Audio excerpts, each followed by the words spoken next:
Hi guys, so I just wanted to share the experience that I had when I went to this wedding fair recently with my fiance.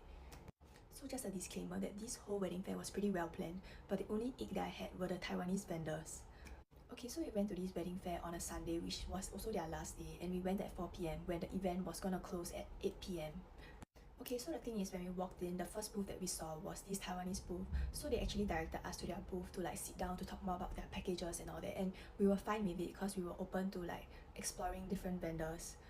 Okay, so the moment when we sat down, of course, like it's a sales tactic. They will actually compliment your looks and stuff. So they kept complimenting my looks and like my fiance's looks. And then after that, she started asking us whether we wanted to shoot in Taiwan or we wanted to shoot locally in Singapore. So because of like our schedules, we would prefer to actually shoot in Singapore because it's more convenient and it's easier as well. And even after we said we wanted to take it locally, she just kept showing us the photo shoots that were taken in Taiwan, and then she kept spending so much time trying to like convince us and persuade us to take our photo shoots in Taiwan. And then I had to keep emphasizing that we want to take our photo shoots locally before she actually like showed us like some photos that were taken in Singapore. But no offense, like all the photos actually look super photoshopped and edited like heavily, and they look very unnatural. And then I also asked her to show me the wedding gowns, and then she showed me. Okay, they were quite nice, but then after that I said that, oh, I think I would prefer if I can try them on, so I'm not sure if I want to sign any packages now, so I'm just taking a look. And then she was saying how like, oh, like our gowns are like one of a kind, they are very special and very unique, you won't find them anywhere else. And then she said like, oh, you don't need to try them on now, like you can just sign with us first. And then she said, oh, like other booths also don't allow you to try the wedding gowns. Okay, but the thing is that the event itself and the brochures literally said that the local wedding gowns boutiques allow us to try some of the dresses on at the event itself. So even if she didn't mean to lie about like other places not allowing us to try on the gowns at the event, like I didn't like how she didn't even like fact check, and then she was like so desperate to like ask me to sign the package and stay, you know. And then at that point in time, they already wasted like 20 to 30 minutes of our time, and we wanted to leave already. But then she just like stopped us and then said like, oh, she just needs another 5 to 10 minutes to quickly run through the pricing packages with us. And she even said like how she can give us like better discounts and pricings if we allow them to use our photos for like their publicity materials if like we use their service. So honestly, I regretted staying for this part. Okay, like yeah, hear me out, like I know we should have left. Okay, so she showed a few of like their packages and pricings, and I honestly cannot remember all of them. But the one package that stood out to me was like there was this actual day package that she was selling to us. So she was saying how like 3 wedding dresses, 1 gown and 1 tea ceremony dress, something like that. And then she was saying how like, oh, this whole package on the actual day will be 3,000, like $3,688. And then when we said we wanted to leave to look at other booths, she started to slash the price from $3,688 to $1,000, which is like a huge difference. It's like more than 50%. And then she said she may even give us like the photography of the actual day for free.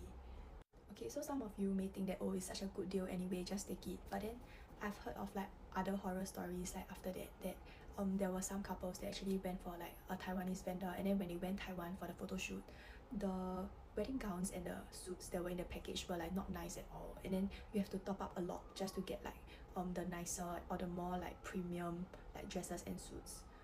So thankfully I didn't sign that because honestly I feel like it's just a sales tactic, and I probably have to like pay for other hidden costs later on, you know. And my fiance actually Google review on the spot after that because he was getting really frustrated, and he saw that there were some people that actually commented how bad their service was, and then they were just hard selling, and then they faced like the same experience of like them slashing their prices. Okay, so at this point we already wasted like 40 to 45 minutes of our time. Okay, and I admit that we're really very beta lah, okay, but what is done is done. Yeah, and both of us just wanted to leave the booth already. But we were still trying to be nice, so we said like, oh, okay, maybe we can see other booths and then we can come back later on if we have made a decision. Yeah, and then she started to become very passive aggressive, and then she was just like, oh, I mean, it's fine, yeah, it's cool, but then I know that once you go to other booths, you all will never come back again. And then in my mind I was thinking like, yeah, okay, yeah, that makes sense, but then you don't say it out loud as a salesperson, right? Yeah, and she even implied like how if we leave the booth now, even if we come back on the same day to make like a decision to sign with them, they won't give us the same discounts and pricings again. Yeah, and then there was this other couple that I met at the wedding fair, and they told me that like, oh, the same booth was like super aggressive to them. So because they were like indecisive and stuff, the salesperson, which is another guy, literally told them like, oh, if you don't want to get from us, then you just get out, like just go away. Like they were damn rude about it, you know. So overall, I actually had a great time at other booths, but not the Taiwanese vendor that we actually met that day. There was just a lot of like passive aggressiveness, desperate hard selling, and just like super stressful to be at the booth with them. On hindsight, we could have been more adamant about leaving and like just like left maybe after like 10 to 15 minutes, but I guess like we also was quite interested to know about the pricing so that we can compare with like other booths and vendors that we want to like consider next time. So just an advice to all the couples out there, if you all go to like this kind of like wedding fairs and stuff, like I would advise not to actually sign packages immediately unless you have already compared like beforehand and know that like it's worth it to sign with that particular like vendor or booth. Just try not to be impulsive and know that you have every right to consider everything properly in a package before signing them because they are not cheap. And you also wouldn't want to regret your decision later on. I know that there's another wedding fair coming up from 22nd to 23rd February, and I hope that none of you will face the same experience as us. And if I remember correctly, I think the same Taiwanese vendor will actually be there at the 22nd to 23rd February event, so stay safe guys.